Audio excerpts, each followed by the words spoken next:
सोबत असेल जाणीव। रोखोक बातम्यांसाठी पाहत राहा जाणीव मराठी। होऊ दे जाणीव। लाईक करा, शेअर करा आणि सबस्क्राईब करा आपल्या हक्काचे चॅनल जाणीव मराठी।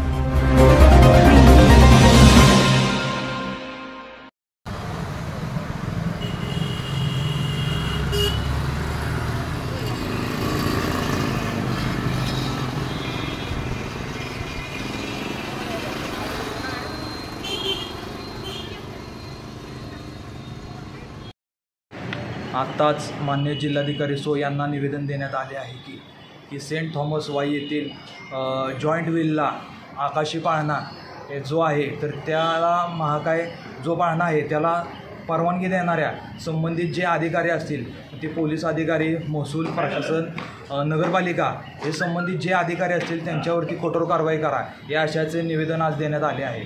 गेल्या 8-15 दिवसापूर्वी मुंबई येथे महाकाय घाटकोपर येथे महाकाय होर्डिंग्स जे पडले त्यामध्ये 17 लोकांना आपला जीव गमवावा लागला।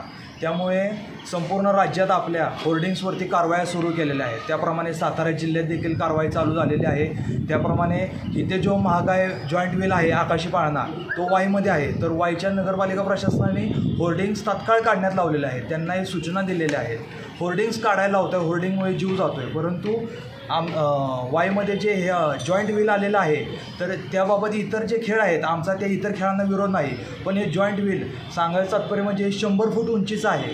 100 फूट उंचीचं असल्यामुळे त्यामध्ये 70 ते 80 लोक छोटी छोटी मुले बसलेले असतात आणि आत्ताच हवामान खात्याने पावसाचा इशारा दिलेला आहे आणि त्याप्रमाणे जॉईंट व्हीलच्या शेजारी विद्युत वाहिनी देखील गेलेली आहे।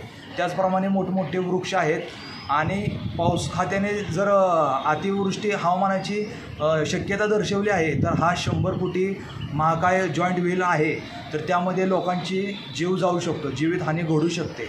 त्यामुळे आमची प्रशासनाला एवढीच विनंती आहे की त्याला जॉईंट व्हीलला ज्यांनी परवानगी दिली त्या संबंधित अधिकाऱ्यांनी कार्यावरती कठोरात कठोर कारवाई करण्यात यावी, अन्यथा आमचे जिल्हाध्यक्ष मान्य अशोक बापू गायकवाड तसेच युवक प्रदेश उपाध्यक्ष स्वप्नीलबाई गायकवाड यांच्या उपस्थितीत हजारो कार्यकर्त्यांना घेऊन तेथील जॉईंट व्हील आकाशी पाळणा आम्ही बंद करण्यात येणार, हेच एवढं सांगतो। जय